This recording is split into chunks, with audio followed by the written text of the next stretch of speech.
যারা বিএমপি করে, ঠিক আছে, ওর নাম তো আমি মোটামুটি জানি না, তে নামটি করেন, নাম পড়ছে, বাইরের কোনো নামই নেই। ডুপ্লিকেট সুমি সাজায় হসপিটাল থেকে আলামিনের ডেথ সার্টিফিকেটটা উঠায় নিয়ে গেছে ওনারা। হাতিরঝিল থানার মামলার মূল কারিগরি সে। ডিবি যখন আমার উঠে নিয়ে বলতেছে তোমার ছেলেরা কোথায় পড়ে, আমি বলছি স্যার মাদ্রাসায় পড়ে। তো তুমি তোমার ছেলেরও জঙ্গি বানাইতেছো। বাংলা ভিশনের নিয়মিত আয়োজন ক্রাইম অ্যান্ড করাপশনের আরও একটি পর্ব নিয়ে আপনাদের সামনে হাজির হয়েছি আমি সুজন মাহমুদ।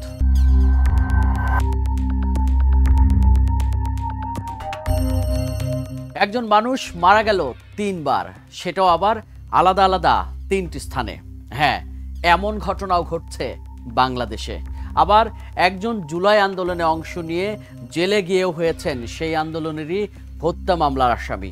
অসম্ভব মনে হলেও এমন অনেক অসম্ভবকেই সম্ভব করা হচ্ছে এই দেশে। এবারের আয়োজন এমন অসম্ভবকে সম্ভব করার কারিগরদের নিয়ে। মোহাম্মদ আলামিন গত বছরের জুলাই আন্দোলনে বাড্ডা এলাকায় গুলিবিদ্ধ হয়ে হাসপাতালে নেয়ার পথে মারা যান তিনি। তারপর যেন থমকে যায় তার পরিবারের একমাত্র কর্মক্ষম ব্যক্তিকে হারিয়ে যেন দিশেহারা স্ত্রী। 2 সন্তান নিয়ে এখন মানবেতর জীবনযাপন করছেন তিনি। আর নিহত আলামিনের 4 বছরের সন্তান এখনও জানেই না তার বাবা আর কোনোদিনও ফিরবে না। এখনও বাবার অপেক্ষায় দিন কাটে তার। সব দিক থেকে তো একটু অসুবিধা আছে, যার যায় সেই জানে। তারপরে সবকিছু ফেস তো করতেই হবে, কিছু তো করার না। আমার তো 2টা বাচ্চা আছে, ওদের মুখে দিয়ে তাকায় তো সবকিছু লড়াই আমার করতেই হবে। বাবা আল্লাহ কাছে। ফ্রিজের দোকানে মেকানিকের কাজ করত আলামিন। 5 আগস্ট দুপুরবেলা মিছিলে অংশ নিয়ে পুলিশের গুলিতে নিহত হন তিনি। একমাত্র উপার্জনক্ষম ব্যক্তিকে হারিয়ে শোকে বিহ্বল যখন তার পরিবার, ঠিক তখনই সুযোগ নিয়েছে মামলাবাজ এক সিন্ডিকেট। নিহত হওয়ার 3-4 মাস পর হঠাৎ বাড়িতে অপরিচিত মানুষজন আর সাংবাদিকদের আনাগোনা শুরু হয়। তখন তারা জানতে পারেন তার ভাই হত্যার ঘটনায় ভাটারা ও হাতিরঝিল থানায় 2টি হত্যা মামলা হয়েছে। তবে বাদীদের কাউকেই চেনেন না আলামিনের পরিবার। তাহলে তার মামলা করল কারা? আর আলামিনের স্বজন বা পরিবার ছাড়া কিভাবেই বা হলো সেই মামলা? সেই মামলাও আবার একটি নয়, একাধিক।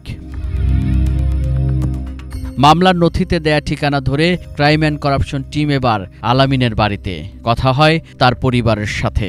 আমার ভাই মারা গেছে ব্র্যাক ইউনিভার্সিটির সামনে, সেটা সত্য। এবং তারপরে যে মামলা হয়েছে, 2টা মামলা হয়েছে, একটা হাতিরঝিল থানায়, একটা বাটারা থানায়, আমরা জানতাম না। মামলা হওয়ার প্রায় 4-5 মাস পরে আমাদের কাছে এই মামলার যারা আসামি ছিল এরা আসা শুরু করলো, এবং বিভিন্ন নিউজ পত্রিকা সাংবাদিক এরাও আসলো। আইসা এরা আর কি জিজ্ঞাসা করতেছে এই মামলা সম্পর্কে। কিন্তু আমরা তখন তাদের কাছ থেকে জানতে পারলাম যে আসলে 2টা মামলা হয়েছে, একটা হাতিরঝিলে, একটা বাটারা থানায়। আলামিন বাড্ডা এলাকায় মারা গেলেও সেই থানায় গেল 1 বছরে কোনো মামলা না হলেও হাতিরঝিল ও ভাটারা থানায় আলাদা করে 2টি মামলা হয়েছে, যার বাদীও আলাদা 2 জন। আর তারা আলামিনের পরিবারেরও কেউ নন। কাগজটা যেমন এই যে আমার সিগনেচার দিয়ে ডুপ্লিকেট সুমি সাজায় হসপিটাল থেকে আলামিনের ডেথ সার্টিফিকেটটা উঠায় নিয়ে গেছে ওনারা। আমরা জানিই না, আমি জানিই না, আমার পরিবারও জানে না যে এই কাগজটা উঠালো গেছে, কেউই জানি না। যখন আমরা এই কাগজটা উঠাইতে গেছি তখন দেখি মানে ওনারা ওনাদের নেতা, তারপরে আমার একজন ডুপ্লিকেট সাজায়া মুজাম্মেল কাগজগুলি উঠায় লয়ে গেছে। তো এখন পর্যন্ত আমরা এই কাগজগুলি পাইনি। ওনাদের কাছে বারবার গেছি, কিন্তু ওনারা এই সেই বহংসং বলে আমাদের কাগজগুলি এখনো দেয়নি। আলামিনের স্ত্রী ও তার বড় ভাইয়ের কথার সূত্র ধরে এবার মামলার বাদীদের সন্ধানে আমরা অনেক খুঁজেও পাওয়া গেল না ভাটারা থানায় করা মামলার বাদীকে। হাতিরঝিল থানায় করা মামলার বাদী মুজাহের নামের এক চায়ের দোকানি। ঠিকানা অনুযায়ী তার দেয়া চায়ের দোকানে গিয়ে তাকেও পাওয়া যায়নি। তথ্য আসে মহানগর প্রজেক্ট এলাকায় অবস্থান করছেন সেই বাদী চায়ের দোকানি মুজাহের। তোগুলো নাম তো আর আমার পক্ষে সংগ্রহ করা সম্ভব না, আরও লোক ছিল তারা নাম সংগ্রহ করছে। 2 ভুয়া মামলার পর এবার 1 বছরেরও বেশি সময় পর বাড্ডা থানায় মামলা করেন নিহত আলামিনের বড় ভাই পারভেজ। এতদিন পর কেন তিনি মামলা করলেন আর এই মামলার আসামি বা কারা হলেন, সেসব তথ্যে যেন চোখ কপালে ওঠার উপক্রম। হাতিরঝিল থানার মামলার মূল কারিগরি সে। হ্যাঁ, সেইখানে বাণিজ্য করছে, অনেকগুলা মানুষকে ভুক্তভোগী বানাইছে। একটা হত্যা মামলার কাগজ তথ্য গোপন করার দায়ে কি সে অপরাধী হয় না? তাহলে সেই হিসাবে আমি তার নাম দিছি। দর্শক, একজন মানুষকে কিভাবে মামলার মাধ্যমে 3 বার মেরে ফেলা হলো, সেই অসম্ভবকে সম্ভব করানোর ঘটনা হয়তোবা ইতিমধ্যেই আপনারা বুঝতে পেরে গেছেন। তবে এবার একটু কারাগারে যেতে চাই, দেখাতে চাই কারাগারে থেকেও কিভাবে উত্তরায় 2টি হত্যাকাণ্ডে সরাসরি অংশ নিলেন সেই আসামি। তারা প্রশাসনকে ইউজ করে। আবুল কালাম আজাদ। জুলাই আন্দোলন যখন তুঙ্গে, তখন পুলিশের ওপর হামলা, পিকেটিং এবং বিএনপি জামাতের অর্থের যোগানদাতা ট্যাগ দিয়ে গত বছর 21 জুলাই তার বাসার সামনে থেকে তাকে গ্রেফতার করে পুলিশ। এ পর্যন্ত সব ঠিকই ছিল, কিন্তু বিপত্তি বাধে 5 আগস্টের পর। হাসিনা পতনের পর এবার তাকে বানানো হয় হাসিনার দোসর আওয়ামী লীগ নেতা। এমনকি আসামি করা হয় জুলাই অভ্যুত্থানে ছাত্র হত্যার ঘটনায়ও, যদিও সে সময় তিনি উল্টো নাশকতার মামলায় ছিলেন কারাগারে। অর্থাৎ কারাগারে গেলেন বিএনপি জামাতের নেতা হিসেবে, আর কারাগার থেকে বের হয়ে মামলার আসামি হলেন আওয়ামী লীগ নেতা হিসেবে। আমাকে 21 তারিখ পুলিশ অ্যারেস্ট করে নিয়ে যায়। 21 তারিখ অ্যারেস্ট করে নিয়ে যাওয়ার পরে অনেক মানুষ অনেক চেষ্টা করছে, অনেক ইয়ে করছে, কিন্তু আমাকে তো ওরা ছাড়ে নাই। না ছাড়ার পরে ওরা আমার বিএনপি জামাতের নাশকতা মামলা দিয়ে আমার জেলে পাঠায়। তো জেলে পাঠানোর পরে আমি প্রায় 18 দিন জেল থাকি। জেল থেকে মুক্তি পাই আমি 7 আগস্ট আমি বাইরে হই। বাইরে হওয়ার পরে 1 মাস পরে আমরা যে কোনো একটা পারিবারিক কারণে আমরা থানায় যাই বসে মীমাংসা করার জন্য। থানায় উত্তরা তুরাক থানায় বসে আমরা মীমাংসার জন্য। যখন উত্তরা তুরাক থানার ওসি রাহাত খান ছিল, উনি আসি আমাদেরকে জিজ্ঞেস করে কার নাম কি। তো বলতেছে আমার নাম, যখন বলতেছে আমি আবুল কালাম, আপনার নামে হত্যা মামলা আছে। কি আমার নামে হত্যা মামলা আছে? আমি আপনার এখানে আসলাম, একটা পারিবারিক মামলায় আসলাম, আমার নামে হত্যা মামলা আছে, আপনাকে অ্যারেস্ট করা হলো। তো আমাকে অ্যারেস্ট কেন করবেন? আমি জুলাইতে জেল খাটছি, জুলাইতে আমি জেলে ছিলাম, এখন আমার নামে হত্যা মামলা হয় কীভাবে? বলে যে 5 তারিখে আপনি ওই বিএনএসের সামনে গুলি করছেন, এটার প্রমাণ তথ্য প্রমাণ আছে। এবার সেই মামলার বাদীর খোঁজে আমরা। মামলায় দেয়া বাদীর ঠিকানায় গিয়ে পাওয়া যায়নি তাকে, ভুয়া ঠিকানা দেয়া হয়েছে সেই মামলায়। আর যে মোবাইল নম্বর দেয়া হয়েছিল সেটিও বন্ধ। অনেক খোঁজার পর এবার সন্ধান পাওয়া যায় বাদীর। তিনিও একজন চায়ের দোকানি। বাসাতে ভাড়া ছিল তখন আমি ছিলাম না, তখন এখন তো হেরে কলে পাওয়া যাবে না। এখন আসলে সত্যি কথা বলতে কি মা রাখছিল আর কি, এখন মানে বাসায় ছিল, এখন বাসায় নাই।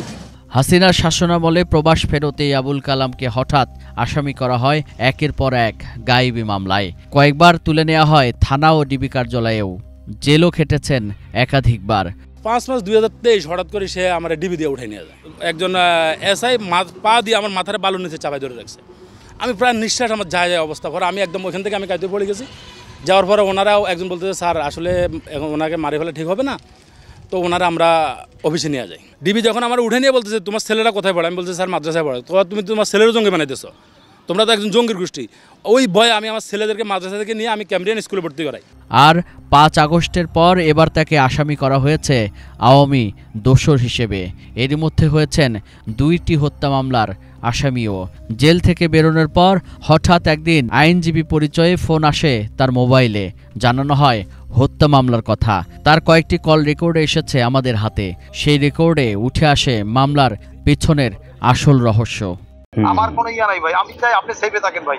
মাহবুবের সাথে কথা হবে মঙ্গলবার। শোনেন, এটা হত্যা মামলা, বাদী তো বসতে চায় না, এটা বাদীর বিপক্ষ। আমরা তাকে বাদীকে ডিভিশন করি, বাদীর সাথে আমার অনেক তর্ক বিতর্ক হচ্ছে। বাদী তো আপনার কাছে নিজেই আসছে, তার চাহিদা আছে, সে 3.5 লাখ টাকা চাইছে। এখন আমি বলছি যে 3.5 লাখ টাকা এত টাকা আমি কোথেকে দিব? আমি নিজে খাইতে পারি না, চলতে পারি না। কত এটা কাজ করতে পারবো এটা আমার বলে দেন যে ভাই এই কাজ করে এলাম। বাদী তো সরাসরি টাকা নেবে না, এটা তো জানেন তো ভাই। আমি তো যাবো না, উকিল চেম্বারে বসে আপনি কাজ করবেন। ভাই আপনার নামে প্রথম থানা একটা মামলা আছে না ভাই? কে বলছিলেন ভাই? আমি কি চিনি আপনাকে ভাই? চিনবেন না? চিনবেন জি, সমস্যা নেই। আপনার একটা কাগজ পাঠাইছি, দেখেন আপনি। ওই ছবিগুলা নাকি? না, আরেকটা কাগজ দিচ্ছি। শুধু কল রেকর্ডই নয়, এবার আমাদের সামনে আসলো তার মামলা সংক্রান্ত আরও ভয়াবহ একটি তথ্য। সেটা হলো মামলা একটি, তবে কপি 2টি। নথি অনুযায়ী প্রথমবার মামলার আবেদন করা হয় বাড্ডা থানায়। তবে এই মামলাটি বাড্ডা থানা না নিলে পরে আদালতের মাধ্যমে মামলা করা হয় উত্তরা পশ্চিম থানায়। এবার মামলার সেই বাদীর সন্ধানে। মামলার ঠিকানা অনুযায়ী থাকেন বাড্ডার ডিআইটি প্রজেক্টের এই বাড়িতে। তবে সেখানে তো আরেক অবস্থা। এই বাড়ির লোকজন বলছে সেখানে নাকি সাইফুল নামের কেউই থাকেন না, এমনকি সেই বাড়ির কেউ জুলাই আন্দোলনে মারাও যাননি।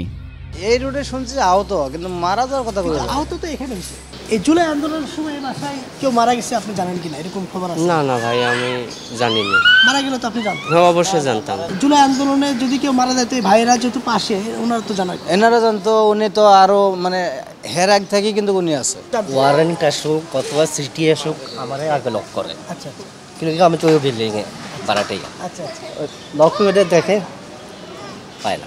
তবে এত কিছু ভুয়া হলেও মামলা হলো কিভাবে, আর উত্তরা পশ্চিম থানাই বা কি করে সেই মামলা নিল?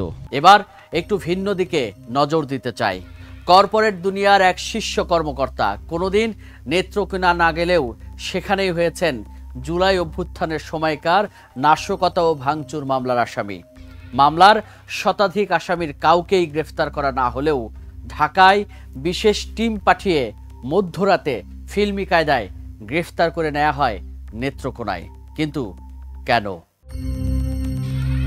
৩০ বছরে জীবনে কোনোদিন নেত্রকোনা যাননি এই জানে আলম, অথচ নেত্রকোনা মডেল থানায় হামলা ভাঙচুরের ঘটনায় করা একটি মামলায় তিনি আসামি। মামলায় উল্লেখ করার সময়ে তিনি ছিলেন ঢাকায় তার নিজ কর্মস্থলে।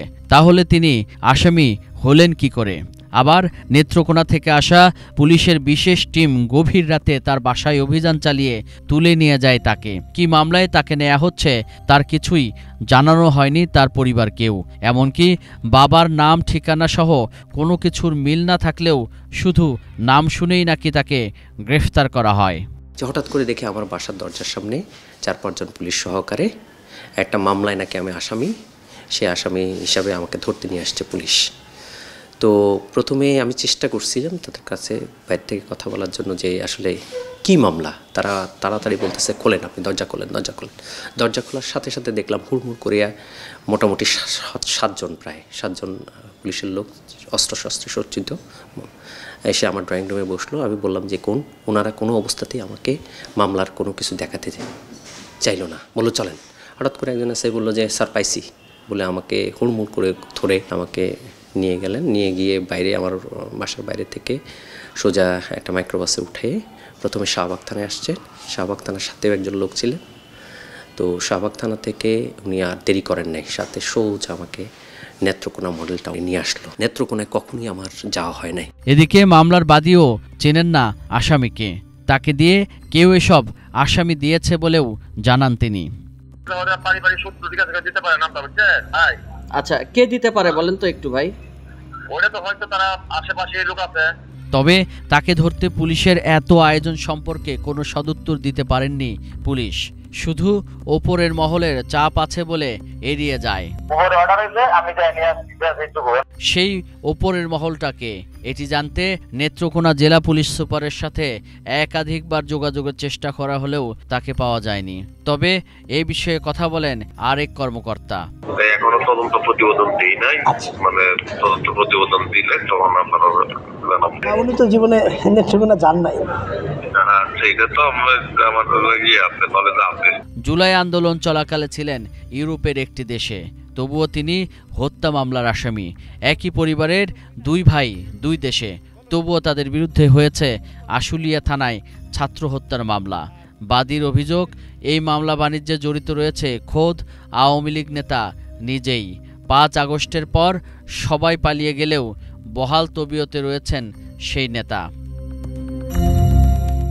এমনকি জুলাই আন্দোলনে শিক্ষার্থীদের পক্ষ নেওয়ায় তাদের বাড়িতেও হামলা চালানোর অভিযোগ রয়েছে সেই আওয়ামী লীগ নেতার বিরুদ্ধে। আওয়ামী লীগের সভাপতি আব্দুল হালিম, তার ছেলে উল্লাস একবার আমাদের ঘরে হামলা করেছে, আমাদের বাড়িতে গুলি করছে। এই যে গুলির ঠোসা। ছাত্র আন্দোলনে আমি অংশগ্রহণ করি, এতে তারা ক্ষিপ্ত হইয়া আমার বাড়িতে আইসা আমাকে 2 রাউন্ড শটগান দিয়ে গুলি করে, গুলি সঠিকভাবে না লাগাতে আমি জানে বেঁচে যাই এবং আমার বউকে মারধর করে বাসায় আইসা ভাঙচুর করে। বিরুলিয়া ইউনিয়ন আওয়ামী লীগের সভাপতি হালিম মুক্তারের, আমি ওর দোকানে 2 বছর চাকরি করছি। ওরা 5 আগস্টে যখন পালাইলো, 5 আগস্টে ছাত্র হত্যায় গেছিল অস্ত্র লোড দিয়ে। ওনার ছেলে উল্লাস এবং হালিম মুক্তার শটগান বাসা থেকে নিয়ে এসে 2টা লোড দিয়ে নিয়ে প্রাইভেট কার নিয়ে গেছে। জুলাইয়ের ছাত্র হত্যার অভিযোগ যাদের বিরুদ্ধে, এখন তারাই নাকি ঠিকাদারি নিয়েছে জুলাই অভ্যুত্থানের ঘটনায় হত্যা মামলার রফা দফার। এখন আমি জিরাবো, আমার আড্ডিটা জুড়াইবো কই? এখন আমার উল্টা মামলা।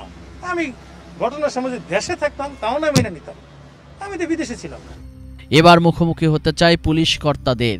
কিভাবে এত সব ভুয়া মামলা হয়েছে আর সেসব মামলার বা কি হবে সে বিষয়ে জানতে চাই ডিএমপির মুখপাত্র তালেবুর রহমানের কাছে। তিনি জানান, বিষয়গুলো নিয়ে খুব সতর্কতার সাথেই কাজ করছে পুলিশ, তবে ভুয়াবাদীদের শনাক্তকরণ চলছে বলেও জানান তিনি। আগস্টের পরপরই তখন কিন্তু থানা পুলিশগুলো এত সুসংগঠিত ছিল না, যাকে তাকে আসামি করা হয়েছে, যেটা একেবারেই অনাকাঙ্ক্ষিত। তো অনেকেই এই সুযোগটা নেওয়ার চেষ্টা করেছে। আর সাম্প্রতিক সময় আপনারা জানেন ফৌজদারি কার্যবিধির সংশোধনী আনা হয়েছে। এই ক্ষেত্রে যদি কাউকে অযাচিতভাবে কোনো মামলায় জড়ানো হয়, সেই ক্ষেত্রে মামলা তদন্তকালীন সময়ে তার যে সংশ্লিষ্টতা না থাকে সে ব্যাপারে বিজ্ঞ আদালতে প্রতিবেদন দাখিলের মাধ্যমে তাকে মামলা থেকে অব্যাহতি দেওয়ার প্রবিধানও রয়েছে। তো অতএব যারা এইসব মামলা বাণিজ্য বা যে নামে করেন না কেন, তাদের এই তৎপরতাগুলো রোধে আমরা এখন যথেষ্ট সক্রিয় আছি এবং আমাদের সতর্কতা চলমান থাকবে, যাতে নিরীহ মানুষ অযাচিত হয়রানির শিকার না হয়। তবে আইন আসলে কি বলছে এসব ভুয়া মামলার বিষয়ে?